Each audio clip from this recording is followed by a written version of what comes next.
Hello everyone, welcome back to my channel Chumki's kitchen. তো আজকে আমি তোমাদের সঙ্গে শেয়ার করতে চলেছি খুব সিম্পল নর্মাল একটা লাস্সি রেসিপি।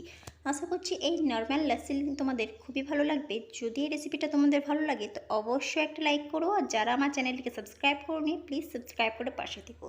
তো এখানে আমি 4 পিস দই নিয়ে নিয়েছি। তো হ্যাঁ, 4 বাটি দই নিয়েছি। এই দইগুলোর দাম কিন্তু 10 টাকা করে ছিল, আর এই দইগুলো কিন্তু আমাদের পাড়াতেই বিক্রি করতে এসেছিলো। ছোটোবেলায় যখন এই কাকু দই বিক্রি করতে আসতো তখন কিন্তু মায়ের কাছে নানা রকমের বায়না করতাম এই দইয়ের জন্য।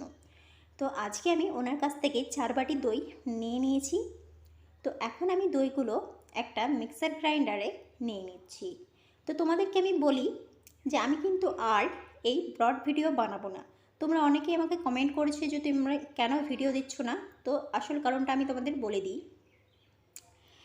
তো দেখো, এখন আমি টেস্ট মতো লবণ দিয়েছি, আর দিয়ে দিয়েছি 1 চামচ মতো বিট লবণের গুঁড়ো, আর 2 চামচ দিয়েছি চিনি, আর 1 গ্লাস মতো জল। এখন আমি এই মিক্সার গ্রাইন্ডারে গ্রাইন্ড করে নেব। আমি আর বড় ভিডিও বানাবো না এই কারণে, যেহেতু বড় ভিডিও বানিয়ে কিন্তু কোনো লাভ হচ্ছে না, না ভিউজ বাড়ছে না লাইক বাড়ছে, কোনোটাই কিন্তু আসছে না, শুধু শুধু আমার খাটনিটাই হয়ে যাচ্ছে। তো এর জন্যই আমি মনস্থির করে ফেলেছি যে আর বড় ভিডিও বানাবো না। তোমরা আমার ভিডিও মাঝে মধ্যেই পাবে, তোমরা আমার ভিডিও কিন্তু এখন শর্ট ভিডিও পেয়ে যাবে। আমি আর বড় ভিডিও বানাবো না, এখন থেকে আমি শর্ট ভিডিওই শ্যুট করব। তো লাস্সি আমার একদম কমপ্লিটভাবে বানানো হয়ে গেছে। তো এটা খেতে কিন্তু অসাধারণ টেস্ট হয়েছিল, তোমরাও কিন্তু বাড়িতে বানিয়ে নিতে পারো।